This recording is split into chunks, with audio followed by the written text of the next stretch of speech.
Product add करने का form बना लिया है। प्रोडक्ट का नेम, प्राइस, डिटेल, टैग और कैटेगरी, यही सारी चीज़ें हमें चाहिए थी। नेम, प्राइस, डिटेल, टैग और कैटेगरी। अब हमें यहाँ से डेटा लेकर डेटाबेस में इंसर्ट करना है। तो इसके लिए सबसे पहले हम जब भी डेटाबेस का काम होगा हम एक्चुअली अपनी क्लास में जाएंगे। कैटेगरी वर्क से बाहर मैं एक क्लास के अंदर ही एक एरिया डिफाइन कर लेता हूँ कि भाई यहाँ पर प्रोडक्ट वर्क मैं कर रहा हूँ। ठीक है, मैं एक फंक्शन लिखूंगा। फंक्शन मैंने कहा ऐड प्रोडक्ट। अब प्रोडक्ट ऐड करने के लिए जितने आर्ग्यूमेंट मुझे चाहिए या जो वो बातें जो मैं फ्रंट से ले रहा हूँ वो कितनी है मैं काउंट कर लेता हूँ। 1 2 3 4 5। तो मुझे 5 आर्ग्यूमेंट चाहिए। 1 2 3 4 5। ठीक है।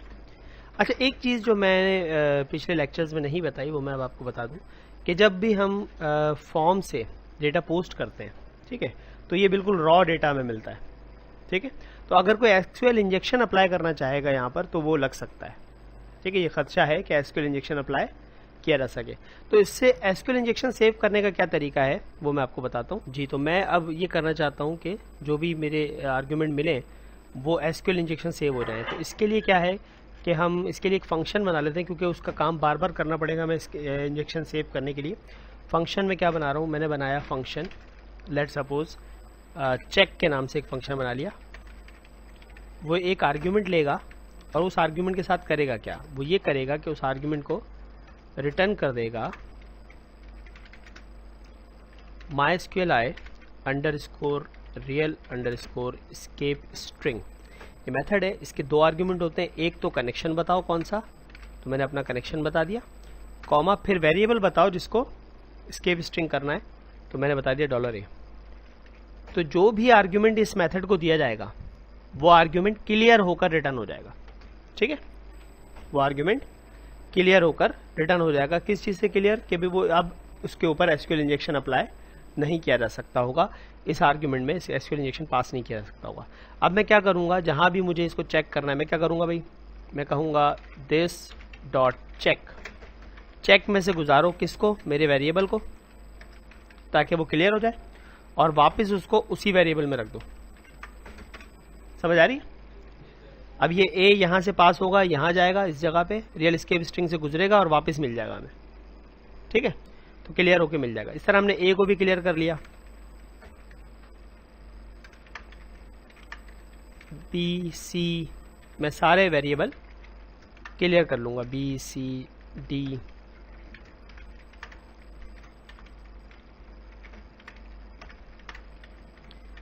इसके करने का फायदा यह है कि अब आपका ये टेंशन खत्म हो गया कि फ्रंट एंड पे अगर कोई आपके टेक्स्ट बॉक्स में कोई गलत क्यूरी लिखना चाहे, कोई एसक्यूएल इंजेक्शन अप्लाई करना भी चाहे, तो वो फिर इसको पास नहीं होने देगा, ये रियल एस्केप स्ट्रिंग इसको पास नहीं होने देगा। ठीक है, अब ये तो क्लियरेंस हो गई सारी। ठीक है भाई, अब ये क्लियरेंस जो है, मैं जैसे मेरे पास कैटेगरी में भी एक, हम ये जब ऐड कैटेगरी कर रहे थे तो एक आर्ग्यूमेंट ले रहे थे, इसको भी क्लियर करना है, तो ये मैं यहाँ पर भी लगाया था। That's it. समझ आया कि ए जो, सॉरी यहाँ नहीं, यहाँ पर ये जो ए है, ये आर्ग्यूमेंट मिला, इसको हमने चेक में से गुजार के वापस ए में रखा, उसके बाद अपनी स्ट्रिंग में पास कर दिया, तो ये क्लियर होके गया। अब वो टेंशन नहीं है कि एसक्यूएल इंजेक्शन अप्लाई होगा। नाउ मुझे इंसर्ट का मेथड लिखना है। मैंने कहा MySQLi अंडरस्कोर क्यूरी, इसमें मैंने कनेक्शन पास किया दिस डॉट कनेक्शन, और कनेक्शन के बाद इंसर्ट की क्यूरी मुझे चाहिए। ठीक है, अब ये क्यूरी बिल्कुल वैलिड हो, इसका क्या आसान तरीका है, आप अपने डेटाबेस में चले जाएं, TBL Pro में, और SQL में चले जाएं। SQL में जाके आप ये इंसर्ट का बटन दबा दें तो आपको क्यूरी बनाकर दे देगा। ठीक है, ये पूरी क्यूरी है मेरे पास, तो जूम इन करके आपको दिखा दूं। अब इसमें क्या है, PID, ये तो मैं भेज ही नहीं रहा। ठीक है, ऑटो इंक्रीमेंट है, तो 1 2 3 4 5, तो ये यहाँ पर 5 पूरे हो जाते हैं। ठीक है, ये मैंने क्यूरी ले ली, इसको कॉपी किया, अपने कोड में आके पेस्ट किया मैंने। ठीक है, सारे कॉलम आ गए। अब ये वैल्यू 1 कहाँ से मिलेगी, ये मिलेगा $a। ठीक है, और ये क्योंकि वारचार है प्रोडक्ट का नेम, तो इसलिए सिंगल कोटेशन में। इसी तरह वैल्यू 2 जो है वो क्या है, प्राइस, तो वो $B में मिलेगी। वैल्यू 3 है डिटेल जो कि वारचार है, तो सिंगल कोटेशन में $C, और जो चौथा मेरा है वो है कॉलम पी टैग, तो वो भी वारचार है, तो $D में मिल जाएगा वो। और प्रोडक्ट की कैटेगरी आईडी वारचार नहीं है, इंटीजर है, तो डायरेक्ट मैंने ई दे दिया। ऑलराइट, तो ये मेरी क्यूरी परफेक्ट हो गई। और अगर क्यूरी नहीं चलती तो फिर और डाई, और डाई में मैंने लिख दिया एरर वाइल सेविंग प्रोडक्ट।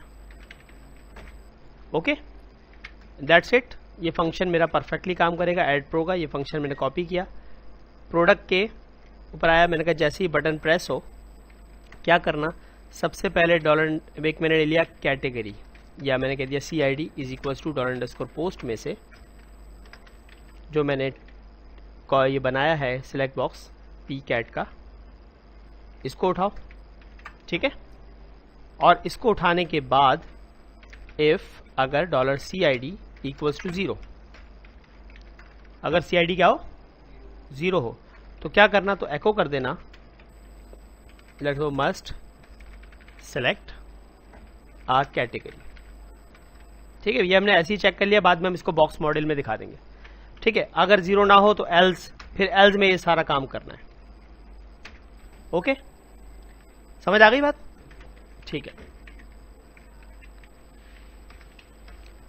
ये हमने चेक कर लिया कि कैटेगरी आईडी खाली ना हो, मतलब उसमें 0 सेलेक्ट ना हुआ। उसके बाद क्या किया, मैंने कहा ऑब्जेक्ट डॉट ऐड कैटेगरी का, ऐड प्रोडक्ट का मेथड यहाँ कॉल किया। कितने आर्ग्यूमेंट है, 5 आर्ग्यूमेंट है। पहला आर्ग्यूमेंट है प्रोडक्ट का नेम, ठीक है, जो ए में जाएगा। दूसरा है प्रोडक्ट की प्राइस, तीसरा है प्रोडक्ट की डिटेल्स, चौथा है प्रोडक्ट के टैग्स, और पांचवा आर्ग्यूमेंट है कैटेगरी आईडी, राइट। ये सब होने के बाद मैंने कभी एको कर देना स्क्रिप्ट में क्या चीज, प्रोडक्ट सेव एज, किसमें, पी नेम, राइट। तो ये बिल्कुल परफेक्ट हो गया।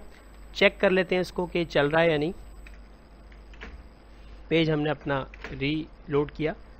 प्रोडक्ट का नाम मैं बाद में दूंगा, ये सब पहला तो खाली है। मैंने प्रोडक्ट का नाम दिया, मैंने कभी मैं प्रोडक्ट ऐड कर रहा हूँ, लेट्स सपोज बर्गर।